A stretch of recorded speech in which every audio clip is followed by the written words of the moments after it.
এরকম ধরনের photo create করার জন্য আপনাদেরকে চলে আসতে হবে জিমিনি অ্যাপে। আমি চলে যাচ্ছি জিমিনি অ্যাপে। ওপেন করে নাম জিমিনি অ্যাপ। জিমিনি অ্যাপটাকে ওপেন করার পর আপনারা বাম সাইডে একটি প্লাস চিহ্ন পেয়ে যাবেন, আপনারা তার উপরে ক্লিক করে দেবেন। তারপর এখান থেকে আপনারা গ্যালারি অপশানে ক্লিক করে দেবেন। তারপর এখান থেকে আপনার পছন্দের ছবিটাকে সিলেক্ট করবেন, তারপর ডনে ক্লিক করে দেবেন। ডনে ক্লিক করার পর সেই ছবিটি এখানে অ্যাড হয়ে যাবে। তারপরে এবার আপনাদেরকে ফর্ম অ্যাড করতে হবে, তো এখানে আমি অ্যাড করে দিচ্ছি।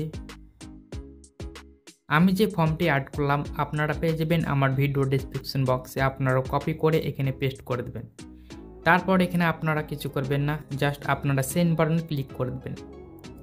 তারপর এখানে আপনাদেরকে কয়েক সেকেন্ড আপনাদেরকে অপেক্ষা করে নিতে হবে। কয়েক সেকেন্ড অপেক্ষা করার পর আপনারা নিচে দিকে চলে আসবেন, দেখবেন সে ফটোটা অলরেডি ক্রিয়েট হয়ে গেছে।